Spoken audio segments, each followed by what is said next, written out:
I think we're ready. So welcome, everybody. Welcome to this webinar.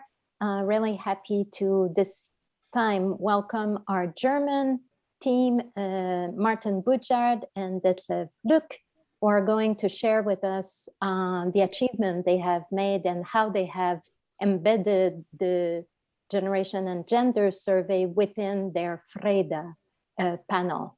But before we start, just to say that I'm joined here on the screen also with Lynn, who is our new team member, has joined the GGP team at NIDI. So on that, and reminder to everybody in the audience that while the presentation is going and it's going to last 20 to 30 minutes, you can use the Q&A button to ask your question. And after their presentation, then we'll open up the discussion. You can raise your hand using the raise hand button, and you can also type, of course, your question. So on that, I leave it now to Martin and Detlev. All yours. Yes, thank you very much, and welcome from Wiesbaden in Germany, close to Frankfurt. Detlev and I share, and I start now with some information about the consortium, how it started. I hope you can see the slides. Yes, it's good, Martin. You put it in presentation mode. Okay, perfect. Yes. Yes. Thank you. The German GGS is mixed mode, partner interviews, and biannual panel waves. And so how does the FReDA consortium is started? In GGP terms, we say the German national country team, but the FReDA consortium is a big consortium doing a little bit more than GGS also. Actually, we started in the year 2015 with different goals, but one common goal, we wanted to make a large yearly panel with partner interviews also. This was what we decided when we met with the BIP team, with the Perfam team, and with the GESIS team. And of course, we at the BIP had also in mind we need a restart for GGS, which was not sure by 2015. And also the Perfam group wanted to continue the great Perfam sample. And GESIS, they are really great survey experts, and they wanted to bring their expertise in it. So we started 2015 with talking to potential funders, and yeah, we got a couple of no's, but we developed our plan, and after a while, the plan was more clear, and we also had an acronym called FReDA, the German Family Demography Panel Study, and then we had a chance for funding from the German Ministry of Education and Research. So in the year 2018, we wrote a proposal, and then we had to rewrite in 2019, and then we got the funding. And finally, and so the kickoff was in the end of 2019 of FReDA. We had a funding of 12.5 million euros. Provided by the Ministry for Education and Research. And so the state secretary gave us an official meeting, not the money, but the funding notification, and also both ministers. So the Federal Minister of Interior and the Federal Minister of Research made some communication about it, because the idea is that the Ministry for Education and Research, they give us the money for 5 years to start the panel, and the Ministry for of the Interior said if it gets evaluated positively, they want to make a permanent thing out of it. So both ministries are behind it. So now we have to start, and in 2 years we will see if we get a permanent funding, and then we will get every year enough money to continue this and to make FReDA and also with this GGS as a permanent thing. FReDA is made by 3 institutions, by BIP, by GESIS, and by the University of Cologne with PERFAM. And the BIP is responsible for the coordination, for the questionnaire development, of course, with GGP, for the years we employ GGP questionnaire, and also for science communication website and these things. GESIS is responsible for support with methodology and survey design, and data preparation, documentation, and delivery. As you remember, we also have partner interviews. We also have PERFAM. We have some things more than the GGP, and of course, in these things we closely collaborate with GGP. And PERFAM is responsible also for questionnaire development, for the in-between waves, and for the integration of the PERFAM sample. So we have a great team.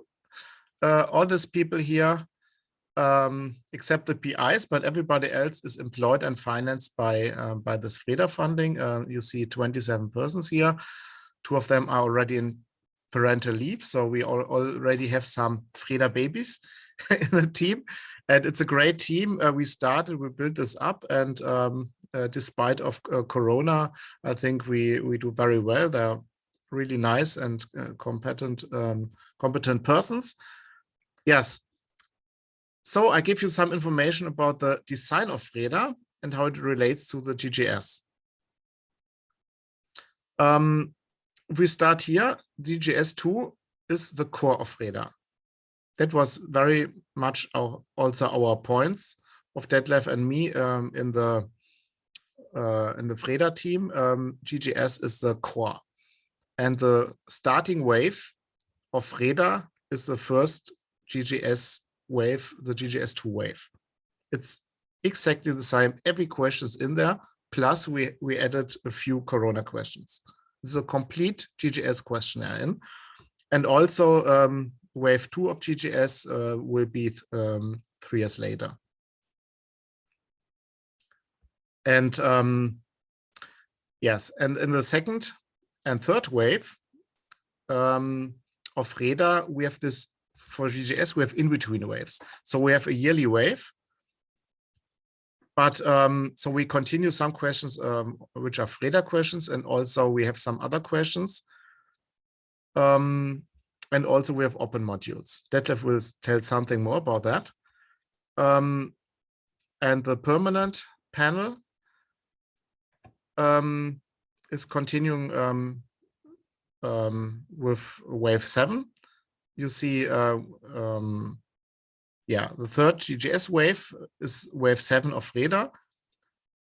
So you see FReDA is this yearly panel, so everybody can analyze FReDA on this yearly panel, but also every 3 years there's a GGS comparison. And we also have additional interviews with partners and also with ex-partners. And of course, we use the same questions or part of the same questions we have in the anchor questionnaire. So there are also GGS questions in there. So we have GGS partner interviews completely and every year of the panel. Yes, we have also refreshment samples every 3 years. This is, if you see the green bars, so we want to have a high participation in the survey, and actually we promised to start with 10,000 and with face-to-face interviews, and then we switched on CAVI interviews and PAPI, but mainly CAVI, and Detlev will tell you about the numbers, but I can tell you it's much more than we expected, and we have no problems with too much. Yeah, with too high numbers, so we really have to think of how we can finance sending them mails and letters because it's such a high number. This is a great problem. We love to have this problem. And for the refreshment sample, we started the non-GGS waves, they are split in 2 CAVI questionnaires, and they are also open modules. And in this, we also have pair-farm questions. We have repeated GGS questions, and we have a small part of open modules. So it's a very, very good and interesting questionnaires. And if you look at the research design, the main sample is the FReDA GGS sample, which we just started now. And this is a green thing, and we will have we plan 2 refreshment samples in 2024 and 2027, and also part of FReDA is the pair-farm sample, but it's a completely different sample. Pair-farm already has is run about 14 waves, so the pair-farm sample is now part, since this year, is part of FReDA. But there are 2 completely different samples, but we use the same questionnaire starting in 2022. So the pair-farm also get a lot of GGS questions, and we reduce the questionnaire, so it will fit for both in-between waves. For those who are not so familiar with pair-farm, it's a German family panel. It is strong in sociology and also psychology. And it started 2008 with yearly waves. It has a cohort design, and it had CAPI interviews, and also a multi-actor design, asking also partners and children. So in this year, pair-farm is integrated in FReDA and will be part of the GGS FReDA sample. So the pair-farm wave 15 is exactly the same as the FReDA wave 2. But for analyzing, there are 2 different samples. It's the FReDA GGS sample and the FReDA pair-farm sample. And yes, the target population is 18 to 49. As I said, we promised 10,000 CAPI interviews in the proposal. And the adjusted plan was 15,000, but this was before COVID-19, and Detlev will tell you what will happen after we had to react to COVID-19. Thank you very much.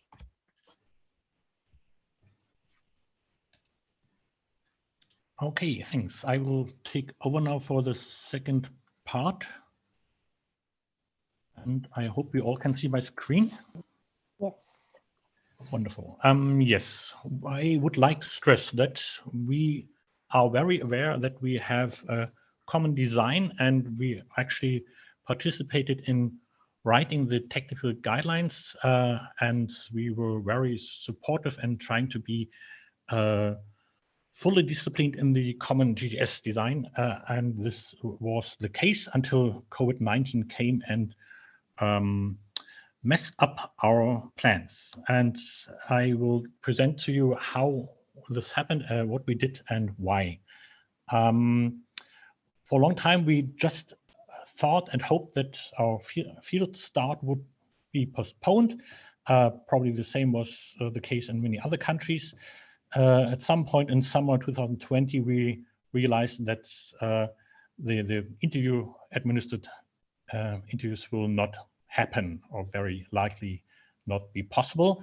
So we started an intensive debate on how can we react to that. And of course, the first thought was we had intended at that point of time CAVI interviews anyway. So let's make online the main mode and basically try to capture every interview as a CAVI interview.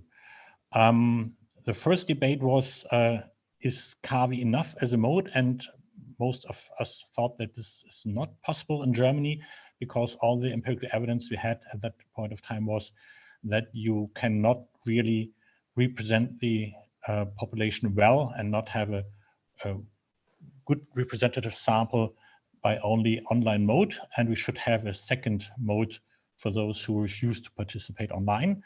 And so we used PAPI, paper mailed questionnaires as a backup mode to increase the participation and also to improve the representativity of our sample.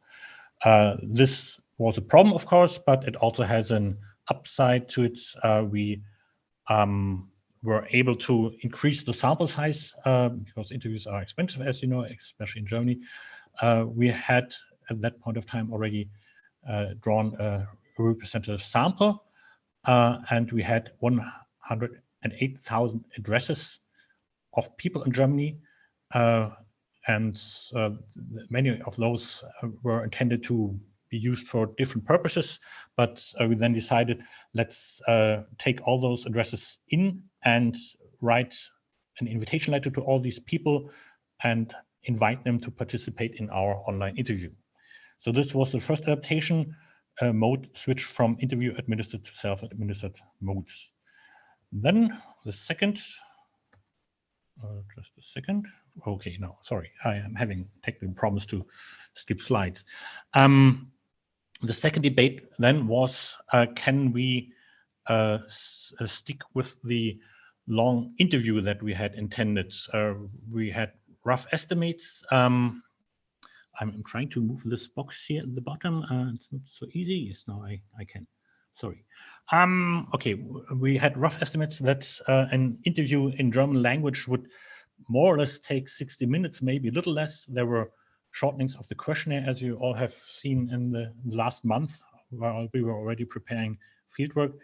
But still, there was evidence and there were worries that this is just a really long interview to do online, especially on a small screen. And we would have huge break-off rates. We also had a pilot study in 2018 that showed us that many people will break up during the interview and stop before finishing the questionnaire. So we had a debate whether we should maybe split this interview into two parts, and this is what we did in the end. We have two partial waves of GGS, and we also have a third data collection in 2021, which we started with. This is a recruitment interview that happened in April last year, and it basically has the purpose to get people into the panel. There are a few GGS questions in there also, but it's not really part of the GGS data collection. It's a short interview that is trying to give people a nice interview experience and say, here, these are interesting topics. This is fun participating in our panel. This is a short interview. And at the end of this interview, we are asking people, may we store your address in order to recontact you for a future data collection also. And we thought if we have a really nice short interview in the beginning, many people will give us the panel consent, and then we can recontact them for the actual data collections. So these are the two major changes we have introduced in August 2020. And as a side remark, these were intense and partly also emotional and controversial debates we had. It was not so easy in a large consortium as we have it to come to this common plan. So a few more words on those two decisions. CAVI is maybe an easy decision. Why PAPI as a second mode? As I said, we tried to collect as many evidence as possible, and we came to the conclusion that one mode is not enough. And the main evidence came from our partner GESIS. They are hosting a GESIS panel. It's an access panel for several years already. And they are also working with two modes, which is online and papers and paper questionnaires. And there it's about a fourth of the respondents who choose this paper version of the questionnaire. And it's a different kind of population. So also with this second mode, they improve their representativity. A second reason which came up was that paper questionnaires are also a self-administered mode. So the mode effects which we will find in our data should be limited if we combine online and paper. That would be better than if we used telephone interviews, for example, as a second mode. That would also be interviewer administered, and then we have stronger mode differences within our sample than with a combination of CAVI and PAPI. We were aware that we still would have mode effects in there, or at least the risk is there. And so we thought of a plan, how can we simulate at least what would happen if we had conducted our data collection in CAVI mode only. And this is possible by an experiment which we have been doing last year. We divided up our sample randomly into 3 groups, and these 3 groups were contacted in different ways. We have a concurrent mode where people received the paper question already with the invitation letter. So a fourth of our sample received the paper version of the question already with the first mail. The largest part of our sample, 50%, received the paper option only with a second reminder letter. Until then, it's a push to web design. People think it's an online survey only, and they don't read a word about the paper version until they receive the second reminder. And we have this third group, which is learning about the paper version only in a third reminder letter. So it's the fourth contact really late, after, I'm not sure, maybe 2 months or so. It's the first time when we mention the paper version. So this is basically an online only mode already. And for simulating the only online mode, we can also delete the few people in there who have in the end filled out the paper version. So this is how we simulate what would have happened if we had a paper, if we had an online. Yes? 20 minutes have passed now. Thanks a lot. If we had an online mode only, and if we did not introduce this paper version. And these analyses are still being conducted. We have a first impression, which I will mention in a second, but we are doing more analysis on this still. So the second decision was to split into 2 partial waves. And that was a more emotional and controversial debate. And of course, we were very reluctant in the beginning because we are aware that the first data collection needs to be a GGS, and it needs to be fully comparable. And we were convinced after long debates for a few reasons which we think are maybe convincing. The first question was, where do we lose more cases? In a 50 to 60 minutes interview online, there's a high break-off rate. We have learned this in our pilot study 3 years ago.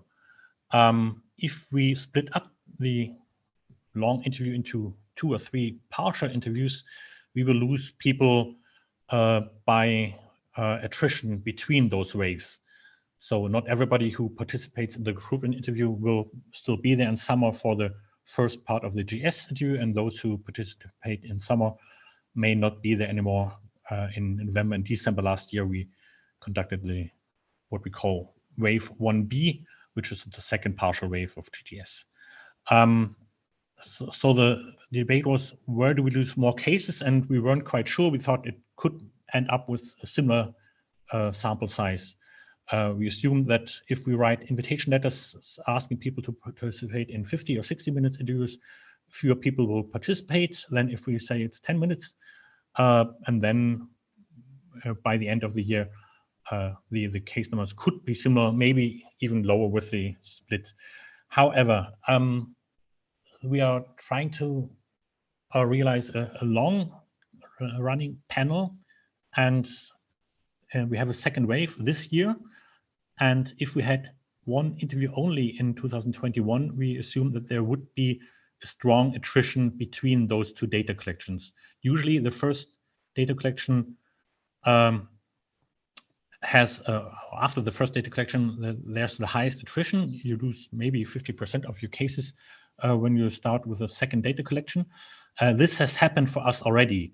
From the first recruitment in April to the first part of the GGS interview, we have lost a huge chunk, and the green lines you see here are basically based on real case numbers. I will present those to you in a few minutes. The orange line, of course, is our guess. So you see a rather large drop from the recruitment to the A part of the first wave. And this huge drop would still occur now if we had one interview only in 2021 and we would have our second data collection in this year.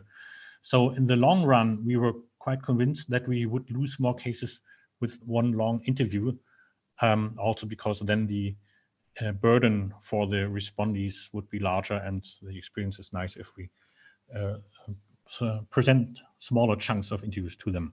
So this was what made us finally give in and say, let's split up the questionnaire, and we are working on a concept that is ensuring that we can fully compare our data to any other GGS data collection in the world.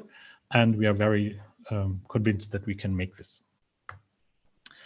So now to some findings, to some outcomes of our fieldwork last year. You may be interested in those. And here are the numbers I just promised to you.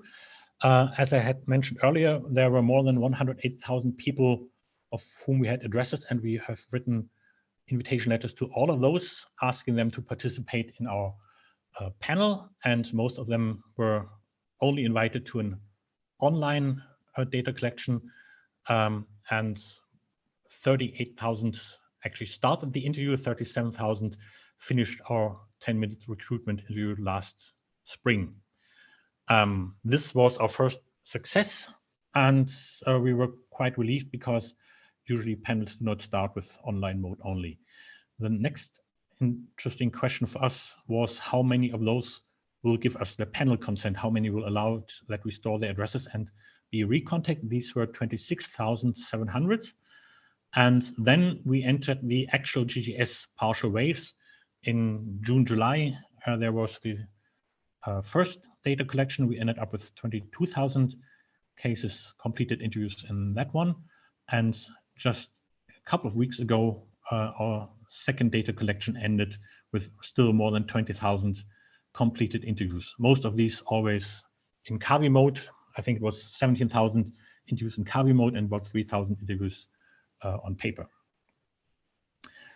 So the data quality of these data are still being evaluated, but I am presenting to you a few first impressions, and I am drawing on a different presentation from my colleague Pablo Christmann from GESIS, who is working intensively on this evaluation. So the first surprising finding was that we have way more online interviews than we expected in the GESIS panel, which was our empirical evidence a year ago. As I mentioned, about every fourth interview would be on paper and 3/4 would be online. We have more than 80% of online interviews. And a second detail is that most of these interviews are actually done on smartphones. Here, there's a few screenshots of Pablo's presentation. On the left, you see the share of paper interviews by contact mode. In the concurrent mode, those who receive the paper version already with the first invitation letter, it is almost 50%, or something between 40 and 50% who choose the paper version. If we mention the paper version only later in a reminder letter, then the ratio is even something around 10%. These are the dots from the right. The web-only mode, of course, has 100% online interviews. And here you see the numbers for the devices. So almost 52% use the smartphone to fill out the questionnaire, which means we really have to design our online questionnaire for very small screens. So yes? You have about 2 to 3 minutes to wrap up. Okay, I am almost done. Thanks. Yes, looking at the representativity of our sample, we are more or less satisfied. We see that what is typical for any data collection, we have a strong educational bias. You see this on the left bottom here, that high educated people are clearly overrepresented. And what is also typical for surveys on family issues, in Germany at least, is that we have more women and we have fewer one-person households than we were supposed to have. And so people are more interested in those topics if they are married and have a partner, and if they are female, it seems. But aside from that, we are more or less satisfied with the distributions of our main social demographic characteristics. Yes, and then we are looking at the mode differences, and our first impression is that we hardly find measurement differences by mode. We do find different response rates. People who fill in the paper questionnaire, or those who are offered the paper questionnaire early on, have a higher response rate. However, on the right side of the slide, you see the panel consent. Here, the pictures basically mirrored. Those who fill in the paper version hardly or much more seldom give us a panel consent. So in the end, we have a almost identical ratio of people who in the long run participate in our panel by mode. And also the measurements, here you see the various experimental groups, and you have measurements for various variables. They hardly differ. We don't think we have strong mode differences within our sample. So, and this is the end of our presentation. Thank you for your attention, and we are happy to receive your questions. Thank you very much, both of you. Extremely informative and exciting. So let me turn to the audience. Again, you can either type your question in the Q&A, or you can raise your hand and we'll allow you to ask your question. We can upgrade you to allow your question. So who would like to ask? There's a question from Irena Kotowska. So Irena, I'm allowing you to ask your question. Irena, you can unmute yourself and you can ask your question. Yes. Thank you for this very informative presentation. I congratulate you for the main tourism, this institutional arrangement. I think it is very important, this type of arrangement, and also success of this first wave of GGS. And I have a question related to the work to establish this new, in fact, research on families in your country. My understanding was that you try to use already existing research, I think about GESIS and PFM, with the international program. GESIS is all, with the international approach in GGS. And it was a strong argument to link these national surveys with this international program. I'm searching for my arguments in the Polish discussion. I will try to use your success to persuade in my discussion with administration, but which arguments have been used for that? Okay, thank you, Irena. Yes, we also tried in this process different arguments, and we realized some arguments don't help much. Actually, the main argument was we had in 2015 when we started, hey, we have two family surveys. We have GGS, which is financed by the Ministry of Interior and the BIP. And we have PERFAM financed by the other ministry. And if we do this together in one, we have synergies. Also for research, it's great because everything is international comparable, and we have a yearly panel, and it's much cheaper because we only have one thing. And this was an argument which was very important. And the other thing is we had Carsten Hank, we had Christoph Wolf, so really, really good persons in in communicating these ideas. So we had a really great team with them, and which also it depended. So sometimes in the ministry, when I said, oh, we have this international comparison, we do not know if this will happen, if there will be also with share, with GGS, we don't know if the other countries. You have to make a panel with a clear German argument, which will function, and then a further argument is, okay, it is also international. So we were a little bit surprised that this, at least for some persons in the ministry, this international argument was something by the way, but they said it has to function also if no other countries will go. I think now the situation is different, because now we have, how much, and 15, 16 countries on the field, including the pilots. So now the argument is better, but it was like we have 2 panels we had, and now we only make 1, and it's and we save money. And the other thing is, we go by web, because in our initial plan we wanted to start with face-to-face interviews only the first time for recruiting, and then go to web, and we could show, like in the first recruiting it was like 2.5 or 3 million for interviewer costs, and then it went down. And I remember Tom Emery's argument, we should not give the interviewer all this money, we should put it as incentives and letters. But this is what we did. And this argument was for them, okay, they do something, they use digitalization, and it's much cheaper. So these were the main arguments. Another argument they really liked was the idea of open modules. So we can say the whole community can participate, although it's only 3 or 4 minutes, but it's enough, a thing which is very attractive. Yes, I would add, you probably should try to talk to people and get an idea of what is important to them, depending on who decides.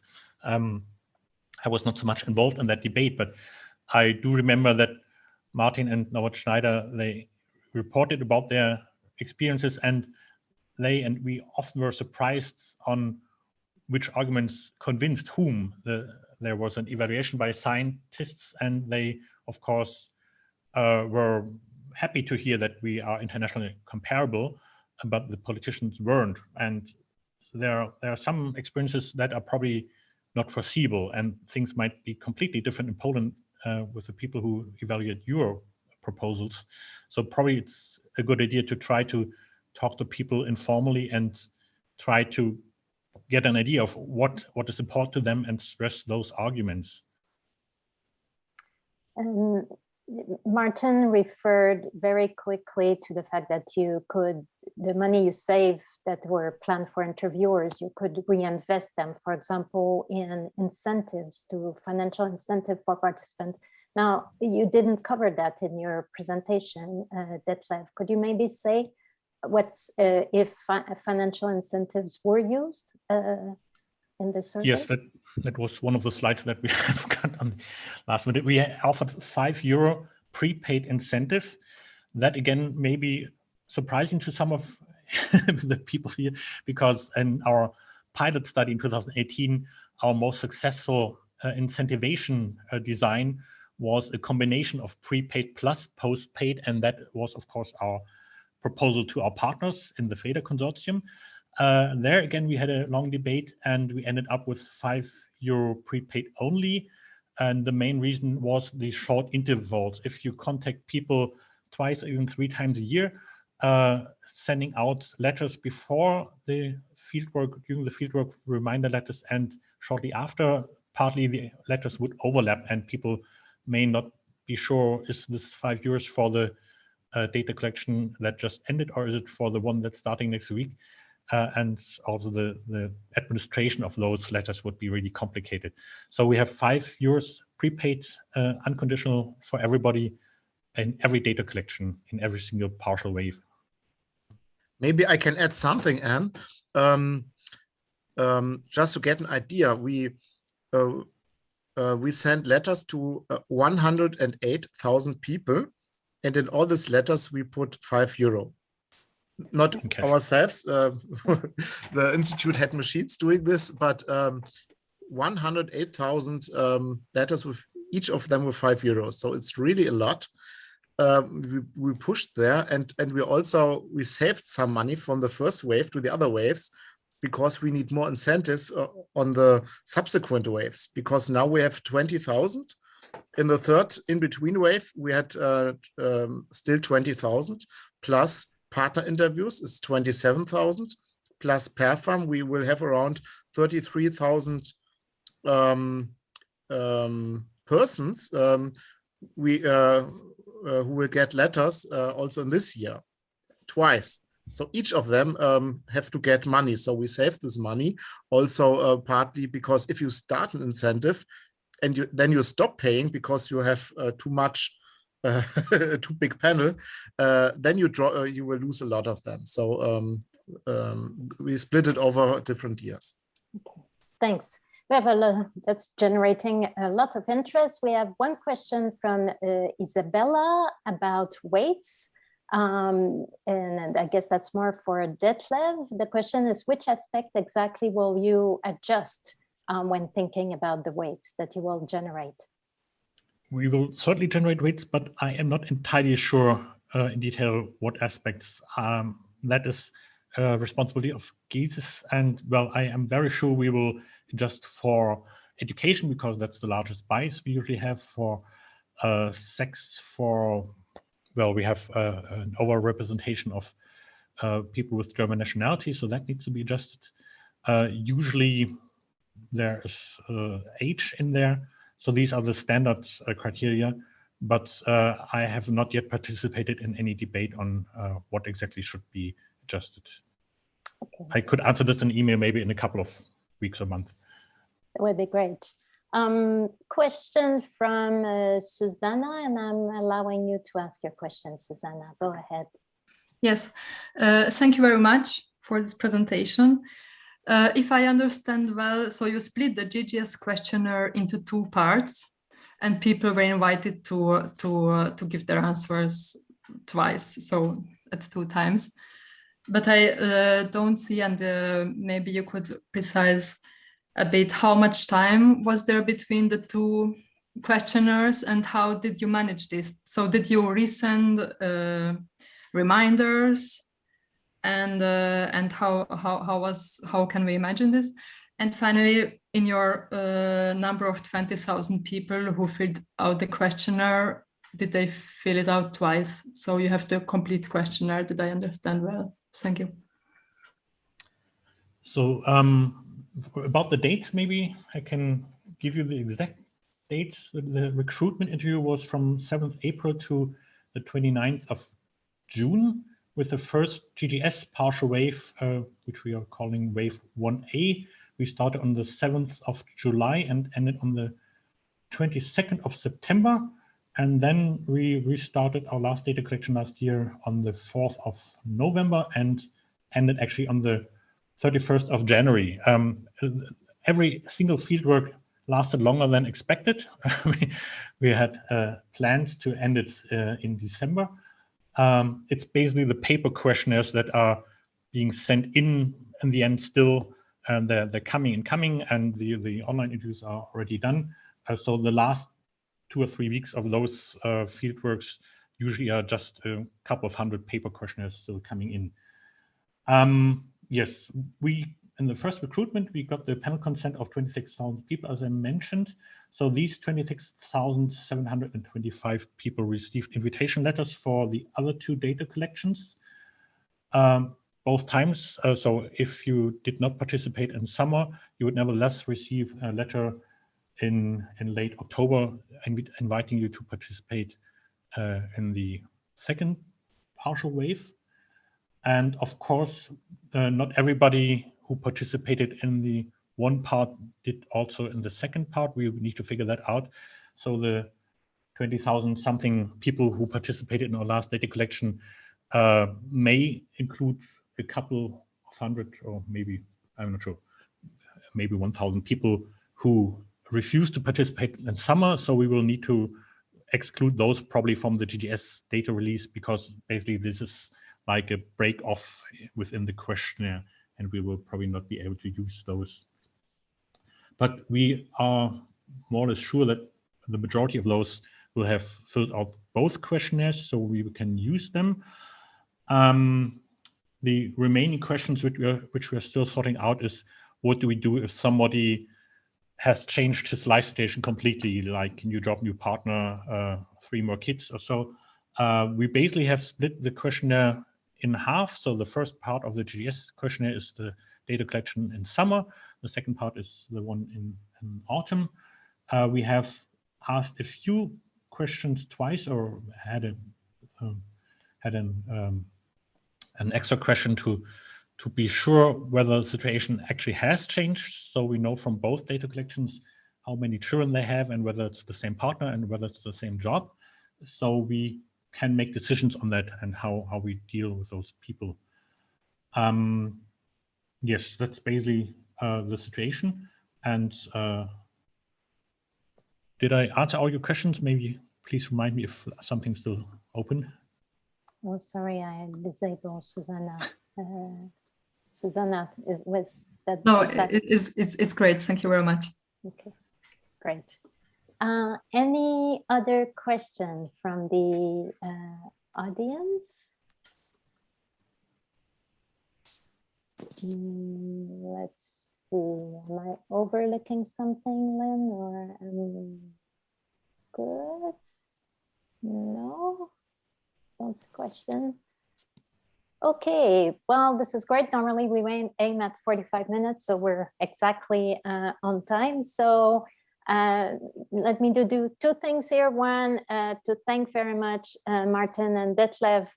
I'm so happy to see how you have succeeded despite the pandemic, despite all the negotiation you had to do with your consortium to bringing these adaptation, these measures that had to be done during the pandemic, while still also respecting the spirit of the GGS and the instrument, the compliance to it. So this is great achievement, and I think it's indeed providing a lot of inspiration for the other themes, just like the question of Irena, which was addressed to you. So thank you very much to both of you. Now, I'd like to officially close the webinar, but if some of you still have some questions, we will keep the room here open. We'll ask Martin and Detlev to stay a bit longer, and you in the room can be upgraded as panelists if you want to ask questions directly to Martin and Detlev. So on that, thank you all of you for attending. Thank you, Lynn, for organizing, and till next time in a month from now. Thank you very much. Thank you. Bye-bye.